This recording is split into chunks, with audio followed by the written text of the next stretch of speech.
Welcome to the Tech Bite. Today I provide bad news about Huawei users. So let's get started. Huawei has been dealt a series of massive blows this week that could halt the company's global consumer tech ambitions. At first it was Google pulling Huawei's Android license. Then came an Intel and Qualcomm ban. And finally the news that ARM had halted all business with Huawei, assuming the executive order that caused these issues isn't rescinded. Huawei will now have to create its own operating system and processor designs to be able to build working smartphones and laptops in the future. Huawei appears to be ready and prepared to at least tackle the software side, but I think it's doomed to fail outside of China. Huawei has been calling this a Plan B during recent months, as the US has been increasingly more hostile towards the company ahead of the current trade restrictions.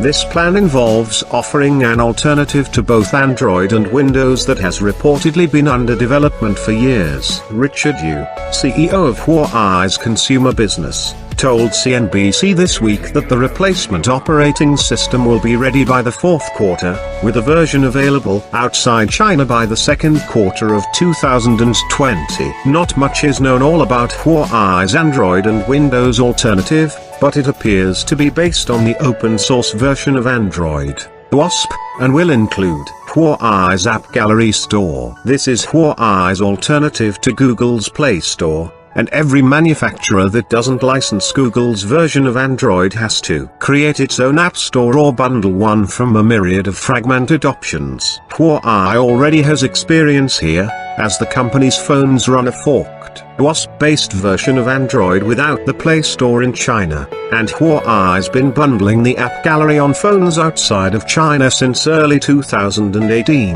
The Phone Challenge. This is the challenge Huawei now faces on the phone side. The only companies that have come close to creating a viable Android alternative outside of China are Microsoft or Amazon, and Amazon's attempt is now limited to tablets. Microsoft created Windows Phone and was able to gain some impressive ground in certain countries in Europe, but Android still absolutely dominated overall. Microsoft took the approach of licensing its more closed operating system to phone makers for a Fifa handset, while the free Android alternative came with its own royalty payments and a lot of customization options for phone makers and carriers.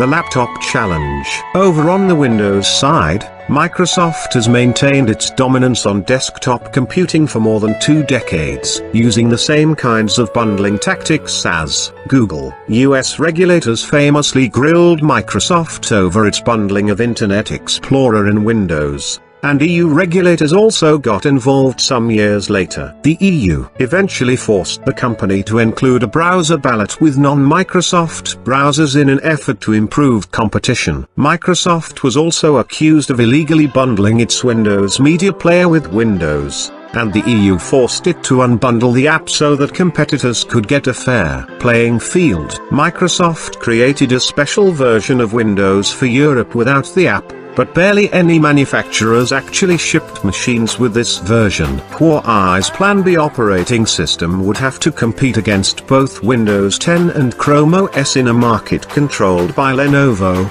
HP, Apple, Dell, Acer, and others. These companies have far more experience making and shipping PCs, and already have trusted brand recognition. We've seen Android-powered laptops arrive and disappear over the years, and it looks like Huawei is going down a similar path. If building an Android alternative for phones seems challenging, Huawei's Windows alternative could be even harder to pull off in a market where it holds less sway. Huawei now faces many tough decisions that are largely out of its control.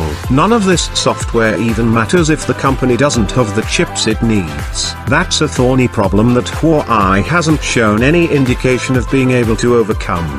The ARM, Intel, and Qualcomm situations are far more dangerous for Huawei, but even without them, trying to compete with Google and Microsoft's dominant operating systems seems an insurmountable challenge for a company better known for its hardware outside of China than software advancements. That's it from this video. Hit subscribe and bell icon to get tech, gaming and tutorial videos and notifications on time. Smile.